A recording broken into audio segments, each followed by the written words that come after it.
pessoal, bom dia, tudo bem? Eu sou Rafael da Silva, historiador, e hoje estou no município de Santos, no outeiro de Santa Catarina, e foi aqui que Brás Cubas lançou a pedra fundamental da cidade. É aqui que a Vila de Santos, a partir desse ponto aqui que a Vila de Santos ela vai se desenvolver. Ao longo da sua história colonial, Santos foi visitada aí por piratas, corsários, e por conta dessas visitas, por conta desse passado colonial bem agitado, bem turbulento, surgiu uma lenda muito interessante que a gente pode explorar aqui, que é a lenda dos túneis de Santos. Existem rumores, a lenda urbana de que Santos, principalmente na região dos morros, seria cortada por uma série de túneis. E a gente vai explorar agora essa lenda, porque essa lenda vai nos ajudar a entender esse passado colonial que Santos teve. Então daqui do outeiro de Santa Catarina, a gente vai fazer um walk tour até o Monte Serra. Vamos subir o Monte Serra e de lá falar um pouquinho sobre a visita desses corsários e como surgiu essa lenda desses túneis. Depois a gente desce e faz uma visita à Igreja do Valongo. Vamos nessa!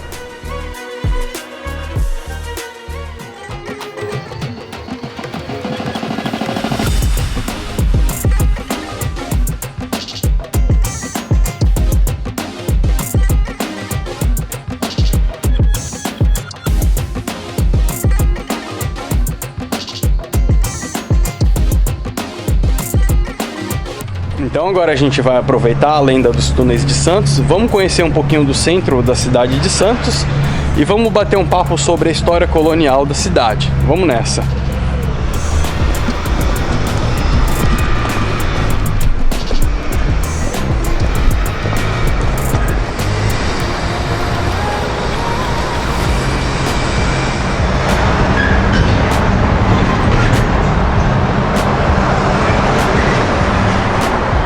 Aqui a gente está na frente da Casa do Trem Bélico e esse prédio é o prédio hoje de pé, é o prédio mais antigo da cidade de Santos. E no passado ele serviu como um depósito de coisas, por isso a palavra trem, até colocada entre aspas, que hoje a gente utiliza com outro significado. E aqui era mais ou menos como uma espécie de almoxarifado militar, A gente tinha aqui armamentos e pólvoras para abastecer os fortes. A gente já contou essa história aí na série Costa dos Fortes, faço convite aí para vocês.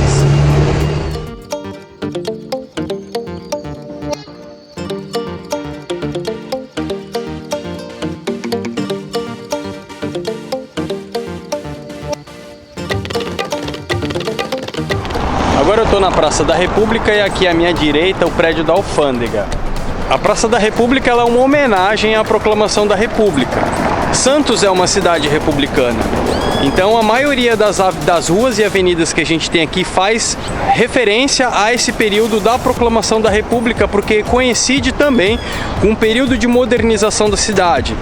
Então, o que você vai encontrar no Centro Histórico de Santos é justamente uma arquitetura voltada para a virada do século XIX e o século XX. Pouco sobrou do período colonial e do período imperial. Por exemplo, o prédio da Alfândega aqui, antes da construção desse prédio, a gente tinha o Forte da Vila. Infelizmente, ele foi destruído para a construção desse prédio da Alfândega, justamente num período onde o Porto de Santos ganhava relevância, porque era daqui que o café produzido no estado de São Paulo era exportado, era ensacado e exportado.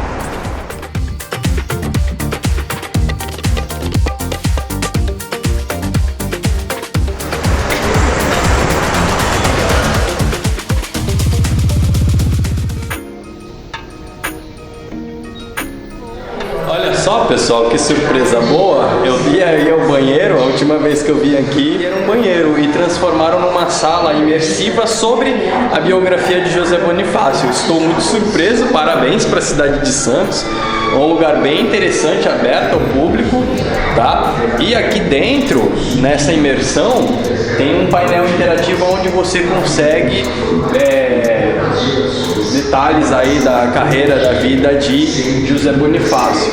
Mas José Bonifácio é o tema para um outro vídeo. Aí o convite para você visitar o espaço e o convite para mim mesmo vir aqui falar especificamente de José Bonifácio. prega o voto do analfabeto, a dignidade da mulher.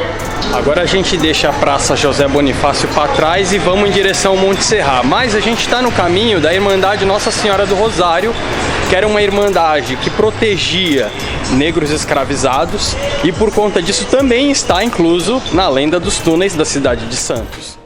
A Irmandade Nossa Senhora do Rosário dos Homens Pretos foi criada em meados do século XVII com o intuito de proteger a religiosidade dos homens pretos. Como a entidade buscava proteção para as populações escravizadas, nem sempre foi bem vista pelo clero e pelas autoridades locais. Por isso, é comum encontrar relatos e lendas a respeito de passagens secretas para abrigos e proteção dessas populações.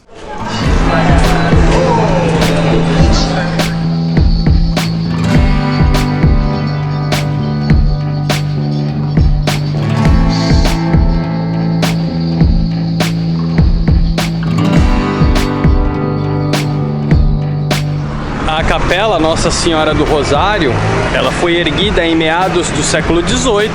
A Irmandade Nossa Senhora do Rosário no século anterior, com a intenção de proteger pessoas escravizadas, né? Então, essa capela foi erguida aqui e essa igreja tal qual ela se apresenta aqui é de 1924. Não vai dar para falar dela de lá da frente porque está tendo missa, né? Então, em respeito à cerimônia, a gente dá essa palhinha aqui do lado. Mas a Igreja Nossa Senhora do Rosário, justamente por ter essa questão da proteção das pessoas escravizadas, então ela se insere sim nesse contexto dos túneis de Santos. Então daqui seria possível ter uma passagem subterrânea, segundo a lenda da cidade de Santos.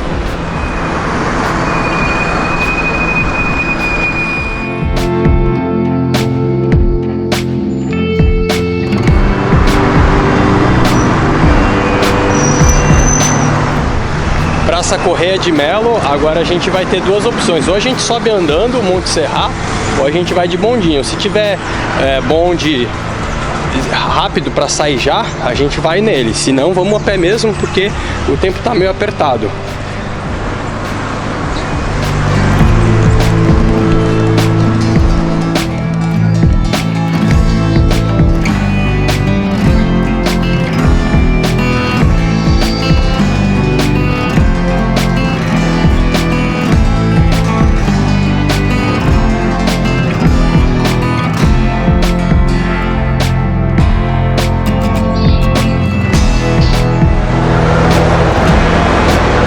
No início do século XX, funcionou ali o Cassino do Monte Serra. Para isso, foi projetado em 1910 um sistema funicular com capacidade para 40 pessoas a cada subida, levando cerca de 5 minutos para atingir o topo. Na época de sua inauguração, o prédio ostentava mármores Carrara, vitrais belgas, tapeçaria francesa, além de um salão de festas. E em 1927, inaugurou-se o cassino. Porém, em 1946, o governo federal proibiu jogos no país e o cassino foi definitivamente fechado.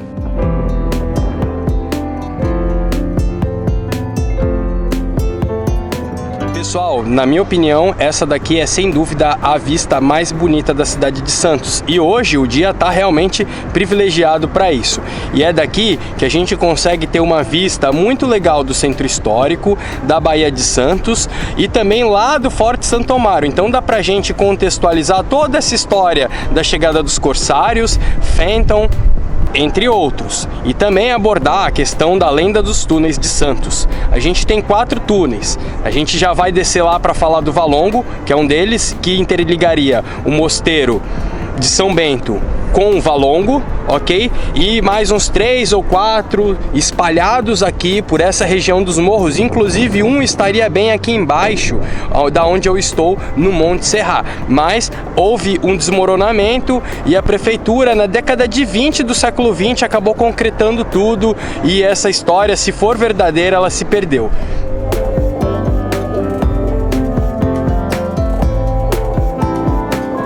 De que houve sim gente que testemunhou essas galerias, ok? Só que com esse desmoronamento, esse passado se perdeu. Outra possibilidade seria lá embaixo. a gente tem a rua Monte Serra, já no outro morro. E ali embaixo também passaria uma galeria, ali embaixo também passaria um túnel. Outra história que conta, na subida do Morro do Pacheco, a gente tem ali uma imagem, né, que fica embaixo da rua, literalmente embaixo da rua. E atrás dessa imagem também haveria uma outra passagem. A outra possibilidade é que haveria uma passagem em uma das casas do Largo da Fontana. Segundo a reportagem do jornal A Tribuna, não são túneis, mas cisternas, né? São escavações com no máximo 15 metros, de 10 a 15 metros, e que no fundo serviria para acúmulo de água. Essa é uma tecnologia bem plausível no Brasil colonial e no Brasil Império. A gente sabe historicamente que Santos sempre teve um problema de abastecimento de água, ok? Aonde a população buscava água? Nos ribeirões. O rio Itororó, por exemplo, que hoje encontra-se totalmente canalizado, e há quem diga que ele já secou. A prefeitura tem um projeto de resgate das suas bicas, das suas fontes, mas a população oitocentista, setecentista buscava água nesses pontos. Inclusive a Vila de Santos cresce também nesse sentido por conta desses pontos de água.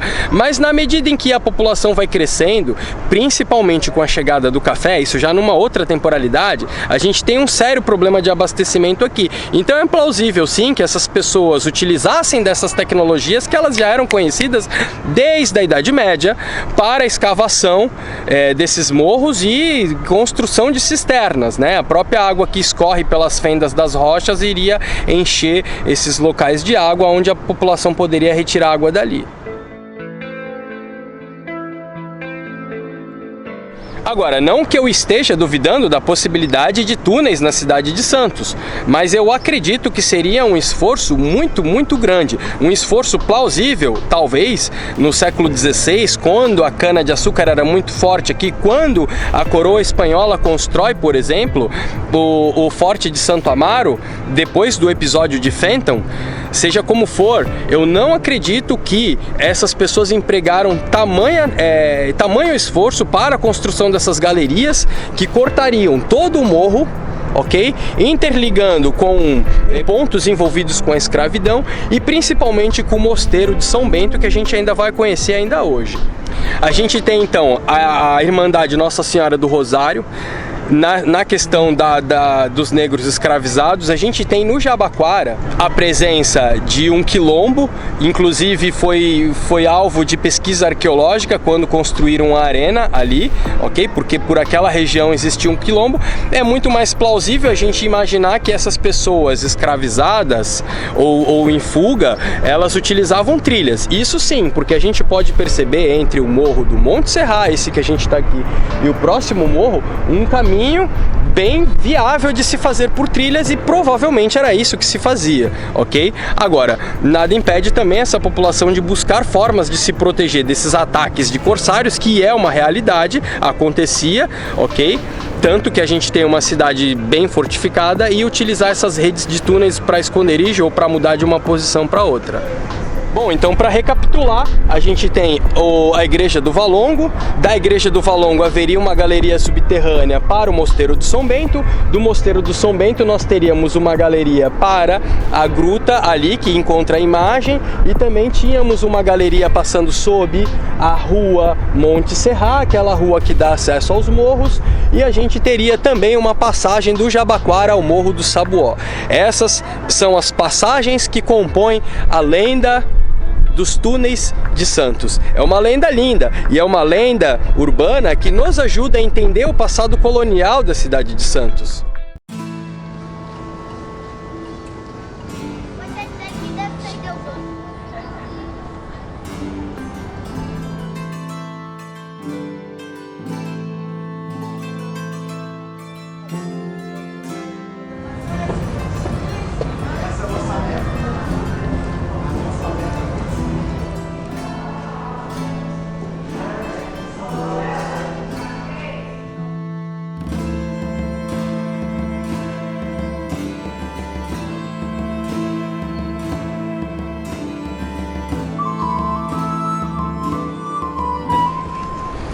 E aqui a gente tem a melhor vista, sem dúvidas, para falar da questão dos corsários de Santos.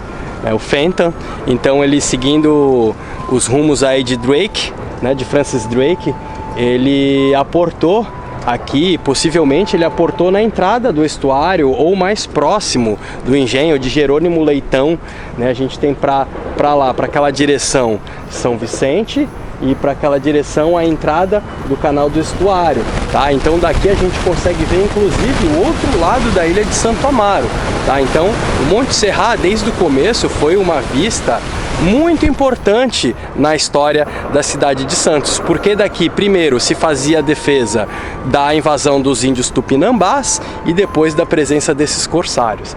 Então o Fenton ele teria parado mais ou menos naquela região, recebeu a visita dos senhores de engenho, ok? Como a coroa espanhola, lembrando que nessa época a gente tem a União Ibérica, né, num contexto geral, a coroa espanhola já estava em alerta por conta dos ataques de corsários ingleses. Então houve um ataque, inclusive uma embarcação foi capturada pelos portugueses e foi a partir desse episódio que se decidiu pela construção da fortaleza de Santo Amaro. A gente não consegue ver ela daqui por conta dos prédios, mas ela tá bem nessa reta aqui, tá? Então, sem dúvidas, é um local especial e que nos ajuda a entender o passado de Santos. Segundo Francisco Martins dos Santos, Edward Fenton chegou à Barra de Santos em 1583 com 2 galeões armados e cerca de 200 homens. Ele procurava um jovem inglês, genro do senhor de engenho José Adorno. Adorno percebeu que se tratava de corsários ingleses e fortificou a cidade. Ao mesmo tempo, a armada comandada por André Riguino, sob a coroa espanhola, navegava pela costa brasileira em busca de corsários quando se deparou com a esquadra de Fenton. Ao final dos combates, uma das embarcações de Fenton foi apreendida e as demais conseguiram escapar. Após esse episódio, foi erguida a fortaleza de Santo Amaro. Anos mais tarde, em 1591, foi a vez de Thomas Cavendish pilhar Santos. Na noite de Natal deste ano, Cavendish aguardou no canal de São Sebastião e atacou o povoado de Santos de surpresa, entrando pelo canal da Bertioga, passando pelos fortes de São João e São Felipe. Cavendish aprisionou os moradores do povoado e provavelmente pilhou o que havia de valor.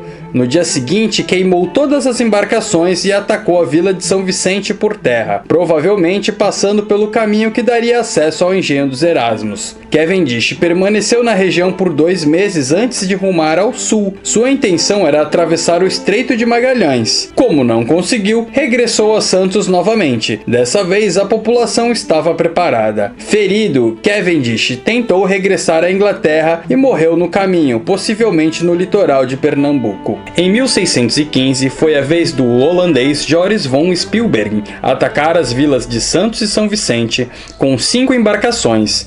Nesta ocasião, os holandeses queimaram o engenho de Jerônimo Leitão, a capela Nossa Senhora das Naus e também aprisionaram uma embarcação portuguesa. Neste episódio é atribuído o milagre da Nossa Senhora do Monte Serra, onde a população de Santos se refugiou no morro e, quando os holandeses tentaram subir, houve um deslizamento de terra, salvando a população.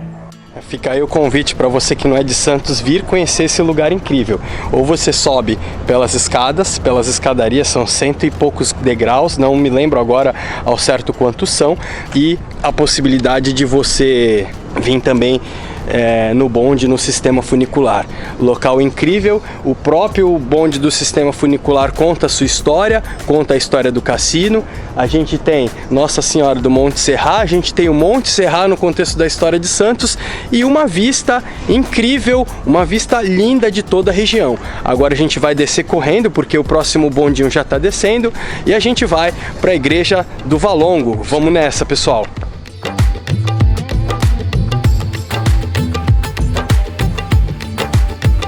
Depois de descer o Monte Serra, então a gente chega aqui no Santuário de Santo Antônio do Valongo. Ele foi construído em 1641 pelo Frei Dom Manuel de Santa Maria. E aqui a gente tem ainda vestígios arquitetônicos do período colonial. Ao lado, anexo à igreja, ao santuário, a gente tem a Capela da Ordem Terceira. E não era só essa capela que tinha, havia o outro lado dela, formando um complexo, mas aquela parte de trás, como vocês podem ver ali, onde está saindo o bondinho, onde funciona a Secretaria de Turismo hoje, é a estação de trem da linha férrea Santos-Jundiaí. Então Irineu Evangelista de Souza, ele comprou esse terreno, construiu essa estação, e é daqui também que a gente vai ter o aterro dos primeiros metros do Cais Santista. Mas, por que a gente está aqui agora? Não somente para falar do Santuário de Santo Antônio do Valongo, porque é aqui que tem a lenda urbana mais difundida entre os santistas sobre a possibilidade de haver um túnel ligando o santuário ao Mosteiro de São Bento, que está naquela direção mais à frente lá. Aqui no Santuário de Santo Antônio do Valongo, a gente tem um dos melhores quadros de Benedito Calixto, onde ele pinta o rio São Bento, logo à frente do santuário, onde hoje a gente tem o Museu Pelé. Esse prédio aqui, ele já serviu como sede da Prefeitura de Santos, tamanha a sua importância, ok? E hoje ele abriga o Museu Pelé. Mas enfim. E aí, nesse quadro de Benedito Calixto, a gente pode perceber que não existia a estação de trem da linha férrea, tá? E dá para perceber a outra parte do complexo que formaria aqui o Santuário Santo Antônio do Valongo, tá? E nesta pintura a gente pode perceber o rio São Bento. Quando foram construídos os primeiros metros do Cais Santista, essa região toda aqui foi aterrada e o rio foi canalizado. Então dificilmente você teria um túnel. Esse aqui seria o ângulo de Benedito Calixto. Eu acredito que ele estava um pouco mais ao fundo, pelo menos essa é a perspectiva que dá. Então a gente vai atravessar o casarão, vamos atrás desse casarão e vamos encontrar ali os vestígios do que eu tô falando, da canalização do rio São Bento que passava bem aqui. Vamos dar a volta no quarteirão. As pessoas acho que vão achar meio esquisito, né? A gente tá olhando o chão, mas é isso aí, é assim que se faz história. Então a travessa Comendador Neto, ela foi construída em cima do rio. Inclusive a gente tem várias bocas de lobo, vou tomar cuidado para não ser atropelado aqui. A gente tem várias bocas de lobo, mas infelizmente esse carro tá bem em cima de uma delas. E aqui nesse tampão seria a tubulação do rio São Bento, dá para perceber o outro tampão lá do outro lado. E dá para perceber por imagens do Google também. Teve uma situação que um desses galpões aqui, um desses casarões, foram fazer uma obra e encontraram essa galeria, reforçando ainda mais a lenda urbana dos túneis de Santos. Mas, na verdade, é o rio que está passando aqui e ele passa, inclusive, por baixo desses casarões aqui até sair lá na avenida. Estão construindo o VLT. Então, se for para descobrir algum túnel em Santos, essa é a hora. Eles vão encontrar agora nas obras do VLT. Então, dando a volta no quarteirão, a gente encontra ele aqui. Olha só, pessoal. Tá aí, ó. Infelizmente ele foi canalizado, mas o rio é esse. Ele tá bem aqui, ok? E vejam só a importância de Benedito Calixto para a nossa região, né? Graças às suas pinturas a gente consegue fazer essa localização aqui. E isso está diretamente vinculado com a identidade do santista com a presença desses túneis. Vamos dar uma olhada agora no Mosteiro de São Bento, onde seria a outra ponta desse túnel e da onde se ramificariam os demais túneis, interligando aí os morros de Santos.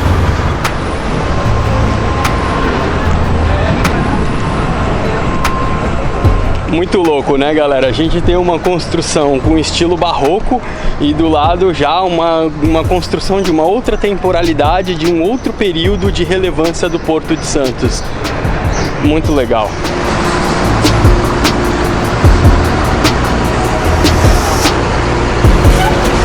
E essa aqui é a construção do VLT. A construção do VLT está passando bem em cima onde seria o rio São Bento.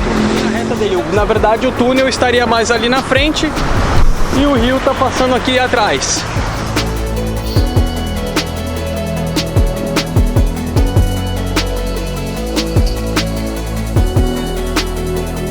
Mesmo, o trabalhador ele me orientou isso. Não, a gente já achou duas galerias, mas ele me aconselhou, como eu cheguei bem na hora do almoço, ele me aconselhou a voltar aí mais tarde para conversar com a arqueóloga responsável pela obra.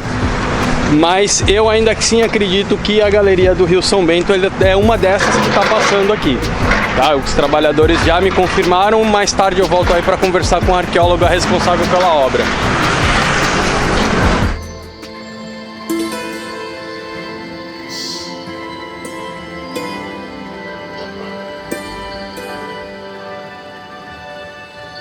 Agora a gente está entrando no Mosteiro de São Bento, hoje Museu de Arte Sacra.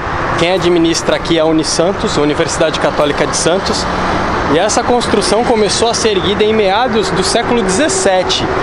Em 1750, desde 1750 até hoje está desse jeito, na forma original. Então é uma verdadeira volta ao passado essa arquitetura aqui.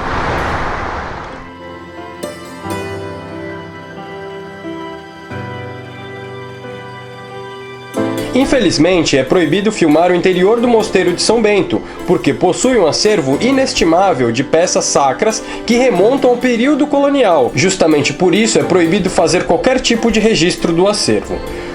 O mosteiro, por sua vez, foi fundado em 1650 pelo frei Gregório de Magalhães, através da doação do terreno de Bartolomeu Fernandes de Mourão. Acredita-se que desde essa época havia ali algum tipo de senzala, e foi justamente ali que foi erguido o mosteiro. Hoje, infelizmente, a administração proíbe a visitação aos andares inferiores da construção.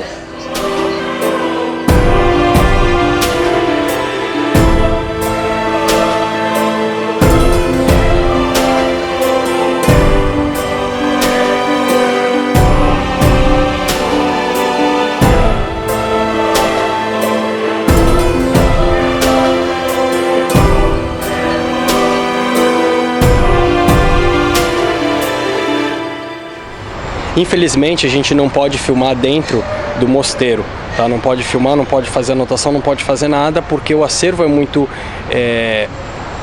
valioso no sentido da arte sacra, né? Ali dentro tem as primeiras imagens religiosas católicas do Brasil, por exemplo. A gente tem Santo Amaro, por exemplo, que era a imagem que ficava lá na Fortaleza de Santo Amaro, todas elas do século XVI ainda, ok?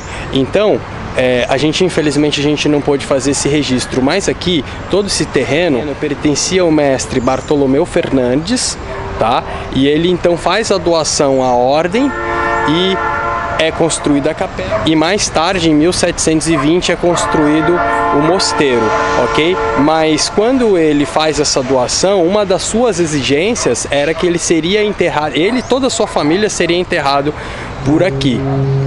Não se sabe aonde eles foram enterrados, mas em algum lugar aqui nessa região eles estão. Aqui dentro existe o pavimento inferior, que eram as celas onde os monges ficavam, e abaixo dessa cela ficava a senzala dos escravos, dos indígenas escravizados, isso já na época do mosteiro. Mas havia também uma senzala antes da doação do terreno, que provavelmente ficava pro fundo do terreno aqui para trás. Os monitores do museu me garantiram a existência desses túneis, da época, inclusive, do mestre Bartolomeu Fernandes. Então veja só, a gente tem a parte administrativa do museu, olha, daqui dá para vocês verem, tá vendo as janelas lá em cima? Essas janelas era onde a gente estava no acervo. A parte de baixo, que eram as celas dos monges, virou parte administrativa. E abaixo ainda, aí sim, a gente teria a parte onde ficavam os escravos, ok? Onde ficavam as senzalas. E parece que existe inclusive registros de uma escadaria abaixo dessa senzala, que estaria bem aqui, aonde eu estou pisando, por aqui em algum lugar. E adivinha para onde levava essa escadaria? Para o túnel que daria acesso ao Valongo. Infelizmente, isso ainda está no nível da lenda urbana, a gente não sabe se de fato ele existiu, se de fato ele existe ainda, mas há inclusive registros históricos disso, já está deixando de ser lenda, tá? Em algum lugar dessa quina dessa construção aqui para baixo, infelizmente a gente não tem acesso, pode ser que exista um túnel de Santos.